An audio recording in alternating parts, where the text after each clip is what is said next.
ओम सप्रेम जय जीव। कर्म तोर निज गुरु, उद्धव तु केते पचारु। कर्म करीण फल पाई, प्राणिता अवश्य भुंजई। कर्म हुनाहि आन देव, भूतात कर्म पदे सेव। हाँ आज्ञा, ये होउछंती आपणकर भागवतंक वाणी, जहाँ बहु परीक्षित एवं ये सिद्ध होइछि जे ए विश्व रे यदि किछि सत्य थाए ताहा होछि कर्मफल। जो प्राणी जो कर्म करिवो तार फल निश्चित रूप से से प्राप्त करिवो। एवं कर्म करीण फल पाई, प्राणिता अवश्य भुंजई। जो जीव जो प्राणी जो व्यक्ति कर्म करिवो तार फल निश्चित रूप से प्राप्त करिवो। कारण कर्म सहित फल संयुक्त अछि, कर्म सहित फल लागिकी अछि। जेबे ठारू आमे कर्म आरंभ करंती सेबे ठारू कर्म सहित आमर संबंध स्थापन हो जाए, मानसिक भाव रे एवं शारीरिक भाव रे। तेणु कर्म सहित फल लागिकी अछि। किंतु आमे माने भाबंती जे कि आमे जेकोसी कर्म करिबा से पाप हो कि पुण्य हो, यार फलदाता अन्य केही अछंती। स्वर्ग रे केही जने ईश्वर अछंती जे कि सर्वनियंता, से प्रत्येक व्यक्तिर कर्म को परखुछंती एवं निजर इच्छा अनुसार ताहांकु कर्मफल प्रदान करुछंती। अर्थात जदि जने विश्वास करे जे मु जो कर्म करिवि एवं से फल मु ईश्वरंक मते दउछंती, ताहले ईश्वरंकु जदि मु प्रार्थना करिवि बा तांकर किछि स्तुति ज्ञान करिवि, ताहले मोर कर्म फल रे व्यतिक्रम घटिव। अर्थात मोदी पाप कर्म करिथिबि से क्षय हो जीवो, से पुण्य रे परिवर्तित हो जीवो। वास्तव रे आज्ञा ए भली मानसिकता ए भली धारणा केते दूर सत्य आज्ञा? मन करंतु जणे अपराधी से अपराध करिछि एवं से आपणकर जज सामने जाइंकी जज को स्तुति करुछि, जज को बाहा बाहा करुछि। तेबे को से जज जनक आपणकर यही अपराध करिथिया व्यक्ति को ता अपराध फाई क्षमा कर देबे कि? करिबे नहीं ना, कदा भी करिबे नहीं। तेणु से ता कर्मर फल ता अपराधर फल निश्चित रूप से ताकू देबे। ठीक से भली भाव रे ए कर्म ही आमर गुरु आज्ञा। जो कर्म करिवा तार फल संगे संगे प्राप्त हुए। आम्भे माने यदि नियार हाथ पुरेबा ताहले आमर हाथ संगे संगे पड़िबो, आर जनमर नुहे आज्ञा। तो कर्म सहित फल लागिक अछि। हाँ, एमिति किछि कर्म अछि जार फल तत्क्षणात मिले ना, किंतु से कर्म फलर जो भावटा जो प्रक्रियाटा आरंभ हो जाई थाए। धर जो आपण किछि गछ लगाउछंती, काकुड़ी गछ लगिले किंबा आपण नडिया गछ लगिले, तो काकुड़ी संगे संगे फलिबोनी कि नडिया संगे संगे फलिबोनी। काकुड़ी आपण 2-3 मास पर फलिबो एवं नडिया भी 10-20 वर्ष भितर फलिबो। एही भली भाबरे किछि कर्मर फल समय व्यवधान मिले, किंतु देखिया गले से काकुड़ी नडियार फल जेबे आमे लगेले सेबेठो आरंभ हो गेला। अर्थात यदि काकुड़ी मंजीटी आमे भूमि रे पोतुछंती ताहले से सेथरु सही समय से ता भितर से आपणकर अंकुरोदगम होगा पई चेष्टा करिवो, दीपत्र हबो, माड़ीबो, एही भली भाव रे फूल कसी आसीबो न कि। तेणु जेबेठु लगेले कर्म कले सेबेठु फलर प्रक्रिया आरंभ हो गला। हाँ, यह सत जे जहाँ को आम फल कहूचे बा ये उदाहरण रे काकुड़ीर फल 2 मास पर मिले, किंतु से कर्मर प्रक्रियाटा जेबेठु कर्म लगेले आरंभ हो जाउछ आज्ञा। पत्र अंकुरोदगम हवा, आपणकर दीपत्र हवा, डंक माड़ीबा, फूल कसी आसे, ए सबू से अंतिम फल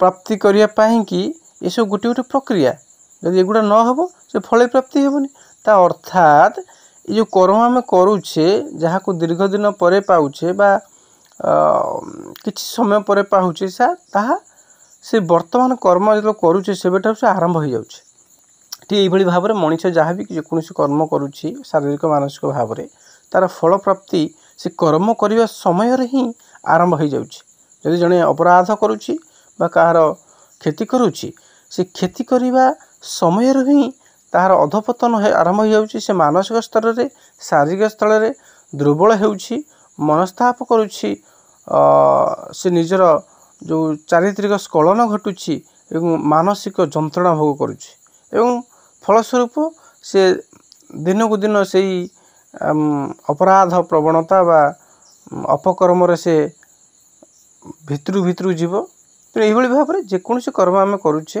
तार प्रतिक्रिया तार फलस्वरूप आम संगे संगे तार फल प्राप्तिर प्रक्रिया आरंभ हो जाउछ तेणु आमे माने जो जहाँ कहूचे जे कि आम जेकोसी कर्म करिबा तार फल ईश्वर देवे एटा संपूर्ण भ्रमात्मक कारण आपणकर रामचरित मानस रे रामचंद्र लक्ष्मण कही कर्म प्रधान विश्व करी रखा कर्म प्रधान विश्व करी रखा जो जस करे तस फल चाखा को कहू नहीं सुख दुख दाता निज कृत कर्म भोगता ही भारता कर्म प्रधान विश्व करी रखा ये विश्व रे कर्म प्रधान अच्छी कर्म कर्मर गोटे श्रृंखला अच्छी गोटे नियम अच्छी जो भाव में माध्याकर्षण शक्ति अच्छी महाकर्षण शक्ति अच्छी ठीक से ही भाव में कर्म कर्म फलर गोटे सिद्धांत अच्छी कर्म फलर गोटे विधिभेद आपणकर शक्ति से विश्व शक्ति काम करुच्ची कर्म प्रधान विश्व करी रखा जो जस करे तस फल चाखा जो व्यक्ति जो भली भाव में कर्म कर अर्थात पाप पुण्य जहाँ भी करती से ता फल आपणकर प्राप्त करती को कहू नहीं सुख दुख दाता कहीं ईश्वर नहांती कि कौन सी अन्य एक व्यक्ति विशेष नहांती जे कि आपण पाप पुण्यर से विचार करिकी आपण को फल देवे कारण कर्म सहित फल लागिकी अच्छी को कहू नहीं सुख दुख दाता निज कृत कर्म भोगता ही भ्राता तो निजर कृतकर्म आमे जहाँ को करिछे ताहा प्राप्त करिबा कृतकर्म जहाँ को आमे शारीरिक भाव रे मानसिक भाव रे एवं अनुमोदन कर्म भाव रे करिथांती ताहार भोक्ता आमे हुंती कारण कर्म करिवार जो तरीका अच्छी जो प्रकार अच्छी माध्यम अच्छी से होची कृत कारित अनुमोदित कृत अर्थ निजे स्वयं शारीरिक मानसिक भाव में करवा कारित कहा द्वारा करेबा निजे से काम को न करिकी कहा द्वारा करेबा प्रत्यक्ष निज प्रत्यक्ष भाव में निजे न करिकी कहा द्वारा करेबा कृत कारित अनुमोदित जड़े से कार्यटी करुछि एवं से कार्यटी आम प्रत्यक्ष परोक्ष न करिकी ता कार्यटी को अनुमोदन देदेवा बाहाबा देदेवा बा घृणा करवा जेकोसी भाव में गोटे मानसिक भाव में ताहाकू बा वाचनिक भाव में ताकू सपोर्ट करवा सी भी गोटे कर्म ये समस्त फल आम प्राप्त होता तेणु कर्मर गति अति गहन जो कथा भगवत गीतार कहले कर्मणा गति गहन अति कर्मणा गति तेणु कर्मर गति इति सूक्ष्म जे से कर्मटी केतबेले आमको फलदान करे आमे माने भाबू प्रकृति में मुझे ये कर्म करिनी मत कहीं फल मिलला नहीं आज्ञा बिना कर्म फल किछि नाही हुई तो आम निजे कर क्या द्वारा करे नथवा किंतु अनुमोदन निश्चित देथिबा मानसिक स्तर रे सूक्ष्म स्तर रे सेटा आम भूली जाऊ जे कि आम भाबू ये कर्म तो मुझे करि नथिली मु केमिति फल पाइली किंतु मानसिक स्तर रे कोउठ ना कोउठी से कर्म प्रति आमर आसक्ति थिबो बा से कर्म को आम ग्रहण कर नहीं स्वीकृति देथिबा सेतिपई फल आम भोग करूँ तेणु कर्म फलर दाता कौन सी भगवान बा ईश्वर नहांती जो कथा भगवत गीतार भी आपण प्रमाण करिसेंती पंचदश अध्याय 14 श्लोक रे जे कि न कर्तृत्व न कर्माणि लोकस्य सृजति प्रभु न कर्मफल संयोगम स्वभावस्तु प्रवर्तते न कर्तृत्व न कर्माणि लोकस्य सृजति प्रभु। तेणु मनुष्य मानकर कर्तापण बा कर्मफल कौन ईश्वर रचना करते नहीं। ये कर्मफल आपणकर कर्मफलर संयोग बा कर्मफलर प्राप्ति स्वभावस्तु प्रवर्तित प्रकृति द्वारा निर्धारित हुए। अर्थात गोटे नियम अच्छी से नियम माध्यम स्वतःपूर्त भाव प्रत्येक कर्मर फल मिलूँ। अर्थात कर्म सहित फल ही लगिक अच्छी। आपड़ जब निआर हाथ पुरेबे तत्क्षण हाथ फटका हो जलीज जंत्रणा हेब। एवं जदि आपण ठंडा पानी रे हाथ बुड़ेबे प्रवेश करेबे ताहले फलस्वरूप आपन ठंडा लगे शीतलता लगे। तेणु प्रत्येक कर्मर सहित फल लगिक अच्छी। तेणु यथार्थ आपणकर भागवत कहले कर्म तोहर निज गुरु उद्धव तू केते पचारू। सत कौन मिछ कौन आम केते पचारिबा। जेकोसी कर्म करिबा तार फलस्वरूप आम हृदय कौन जात होउछि। जात ना दुख कष्ट जात होउछि ना आनंद प्राप्ति होउछि ना सुख अनुभव होउछि। तेणु प्रत्येक कर्म करने सहित तार फल अनुभूति जो भाव हुए से आमको गुरु रूप से आम बाट कढ़ाए। तेणु कर्म निश्चित रूप से प्राधान्य विस्तार करे मनुष्य जन्म रे। जहाँ फल कि महापुरुष मैंने कहते आपणकर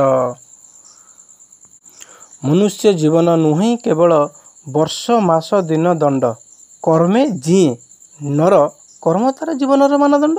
आमे माने गोटे मनीषर मूल्यांकन केमिति करू आज्ञा। आमे कहीपर ना जे सी केते वर्ष बंचिला केते दिन बंचिला केते दंड बंचिला यह तार कर्म जीवनर परिमापक नुहे। वास्तव रे मनीष बंचे निज कर्म माध्यम रे। से जेतिकी वर्ष भी बंचिले केउं भली प्रकार कर्म करिसेंती जगत हित पाई कौन करिसेंती निजर प्रकृत स्वार्थ साधन पाई कौन करिसेंती निजर आध्यात्मिक उन्नति पाई कौन करिसेंती से निजको जानिया पाई केते चेष्टा करिसेंती जगत को सुख दुख देवा पाई कि सद्ज्ञान देवा पाई से केते चेष्टा करिसेंती। एहा द्वारा ही से नरटी से प्राणीटी बंचे तार मृत्युत्वर जन्म परे जो स्वीकृति बा से जन्मकालीन भितर जो तार कार्यकलाप से कार्यकलाप ही ताकू अमर करि थाए बा निंदित करि थाए बा प्रशंसित करि थाए।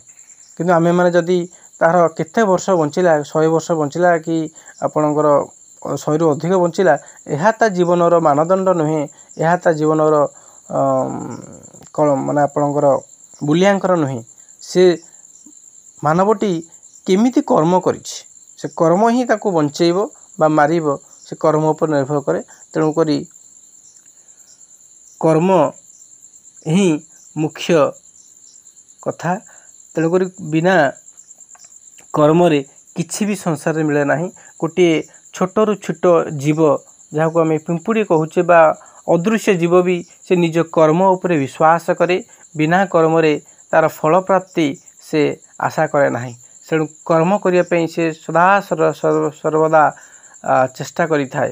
गोटे पिंपुड़ीटी सदा सर्वदा कर्मरत थाए किंतु मनीष सर्वश्रेष्ठ ज्ञानी है कि से कर्म विमुख हो जाउछि। से ईश्वर को स्तुति करिकी से भावुछि मु किछि फल प्राप्ति करिदेवी। एमिति किछि लोक भिक्षा भी वृत्ति करती। वास्तव रे जो माने भिक्षावृत्ति करुछंती से चाहिए अन्य किछि कर्म करि परिबे ताको द्वारा अनंत संभावना अछि ताको जीवन रे। जो माने भिन्नक्षम अछंती कारण से माने भिन्नक्षम ताको अक्षम कुआ जाय परिबो नाही। भिन्नक्षम अर्थ से अन्य किछि कार्य करिया पई सक्षम जो माने शारीरिक किछि कर्म करि परनती से माने मानसिक भाव रे वाचनिक भाव रे कर्म तो करि परिबे ना। तेणु से मानको अक्षम किछि कुआ जाउ नाही से मानको भिन्नक्षम कुआ जाउछि। से भली भाव रे यदि प्रकृत सद्ज्ञान एवं आध्यात्मिक ज्ञान आम जनक जीवन में आसे निश्चित रूप से सी परा मुखापेक्षी होकि आपणकर भिक्षावृत्ति के न आवरी निष्कर्मण्य तार शिकार न होइकी से निश्चित रूप से कर्मठ हेब एवं से कर्म शास्त्र उचित होइथिबो एवं निजर आत्मिक अनुमोदन होइथिबो। निश्चित रूप से जीवन सुख शांति आनंद आसीबो एते हेले संदेह नाही। तेणु कर्म कथा जो आपणकर आज विषय वस्तु अच्छी तो कर्मफल निश्चित रूपे आमे भोग करूँ जहाँकि आपणकर भागवत प्रमाण करिसेंती। तेणु कर्म ही मुख्य रूप अच्छी। तेणु यथार्थ भागवत आपणकर कहले जे फलत कर्म अनुमते प्राणी ये भुंजंती जगते भूतात कर्मे पदे सेव कर्म हुना ही आन देव।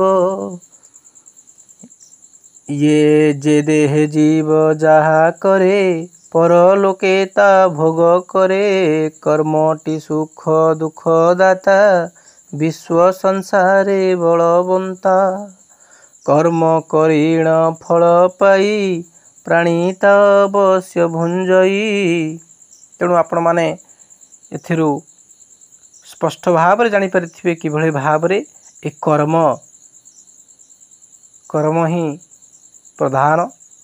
ड्यूटी इज गॉड कहते नहीं, ड्यूटी इज गॉड करिया पड़े। जेकोसी कर्म करेंगे तार फल ता सहित लगिक अच्छे, किंतु सावधान कर्म करने पूर्व टे चिंता करने दरकार ए कर्मटी जगत हित पाई। तो ए कर्म कले मोर शारीरिक मानसिक उन्नति प्राप्त होउछि एवं तत्सहित जगतर भी उन्नति प्राप्त होउछि, ताहाले से कर्म निश्चित रूप से करणीय शुभस्य शीघ्रम।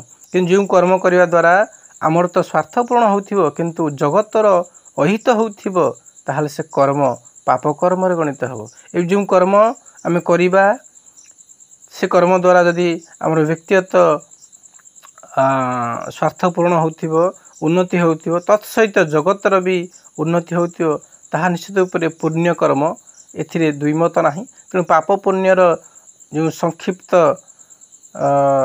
गोटे संज्ञा ताहा होची जो कर्म करने द्वारा जो शारीरिक मानसिक कर्म करने द्वारा जगतर उन्नति होगा सहित सहित आमर व्यक्तिगत उन्नति होता है ताहा होची पुण्य कर्म। एवं जो कर्म करने द्वारा जो कर्म शारीरिक मानसिक कर्म करने द्वारा जगतर अहित होगा सहित अनिष्ट होगा सहित निजर अनिष्ट होता है ताहा पाप कर्म। तेणु कर्मर यही सूक्ष्म पार्थक्य को संज्ञा को आधार करी यदि आम कर्म करवा ताहाले निश्चित मनुष्य जीवन में सुख शांति आनंदर सूत्रपात हेब ताहार कौनसी आपणकर संदेह नहीं। तेणु आसंतु कर्म उपरे विश्वास करिबा एवं कर्म पई सदा जाग्रत हेबा एवं कर्म सठिक कर्म करी से कर्मफल ऊर्ध्व को उठिबार जो प्रक्रिया अच्छी जो आपणकर नियम अच्छी ताहाकु जानी कर्मफल ऊर्ध्व को भी आम यात्रा करि परिबा एवं कर्मफल ऊर्ध्व को गति करि पारले ए जीव निजर स्वरूप से स्थित हो पारिबा बा स्वरूप अभिमुखी से यात्रा करि परिबो। मानव जीवन को से सार्थक करि परिबो। जो मानव जीवन जो आपणकर पुरुषार्थ धर्म अर्थ काम मोक्ष ताहार चरितार्थ हो पारिबो। सर्वशेष से कर्मफल बंधन ऊर्ध्व को उठी निष्काम कर्म माध्यम निजे मोक्ष प्राप्ति करि परिबो। निज जीवन रे मोहर क्षय हो पारिबो एवं से सदा चिदानंद स्वरूप रे उपनीत हो पारिबो बा निज जीवन को धन्य करि परिबो। मु आशा करुछि एई वीडियोटी माध्यम रे आपण माने कर्म सिद्धांत रे निश्चित रूप से उपनीत होइथिबे जे कि जेकोसी कर्म करिबा आमे कर्म करिबारे आमे भी स्वतंत्र अच्छे एवं कर्मर फल भी पाइबारे आमे स्वतंत्र। तेणु कर्म फल जो प्राप्त आमे करुछे या मुख्यतः तीन प्रकार प्राप्त करती। गोटे हूँ आपणकर क्रियमाण कर्म एवं द्वितीयटी संचित कर्म एवं तृतीयटी प्रारब्ध कर्म। क्रियमाण कर्म कौन, संचित कर्म कौन, प्रारब्ध कर्म कौन। जो क्रियाटी वर्तमान आम करुछंती ताहा क्रियमाण कर्म। एक जो कर्मटी वर्तमान से फल आम प्राप्त करना अद्यावधि प्राप्त करना ताहा संचित कर्म गणित होती एवं जो कर्मर फल वर्तमान प्राप्त करुछंती ताहा आपणकर प्रारब्ध कर्म बोली गणित होती। तेणु कर्मर सिद्धांत गोटे सूक्ष्म रहस्य अच्छी जे कि क्रियमाण कर्म। क्रियमाण कर्म ही परवर्ती समय संचित कर्म परिणत हुए एवं तापर आपणकर प्रारब्ध कर्म परिणत हुए। तेणु संचित एवं प्रारब्ध को परिवर्तन करने गोटे सुवर्ण सुजोग ताहा होछि क्रियमाण कर्म। तेणु कर्म करिबारे मनीष स्वतंत्र अछि। तेणु प्रति मुहूर्त रे ताकू गोटे नूतन कर्म करिवार आशा अच्छी संभावना अच्छी। तेणु जदि जे पाप कर्म करिछि निश्चित उपर ता फल जदि भोग करुछि तो वर्तमान एपरि क्रियमाण कर्म करिवो पुण्य कर्म करिवो जा फल कि से तार भविष्यत तार संचित प्रारब्ध सुखमय हो जिवो आपणकर पुण्यमय हो जिवो। तेणु क्रियमाण कर्म उपरे आमे जदि विश्वास करिबा ताहा परे निजर शक्ति सामर्थ्य निजर कार्यकारिता निजर मनोयोग सहकार करिबा निश्चित उपरे संचित एवं प्रारब्ध बदली जीवो एथिरे संदेह नाही। तेणु आसंतु ए कर्मर गुप्त रहस्य को बुझी निज जीवन रे कर्म सिद्धांत को ग्रहण करी मानव जीवन को सफल करिबा एवं निजर जो सच्चिदानंद स्वरूप अछंती से कर्म सत्कर्म करिकी एवं सत्कर्मर फल स्वरूप जो पुण्य ताहाको अतिक्रम करिकी निष्काम कर्म माध्यम रे निजर स्वरूप अभिमुखी यात्रा करिबा स्वरूप स्थित ही मानव जीवन को सफल करबा एति कहि कि वाणी के विश्राम दउछि। सप्रेम जय जीव।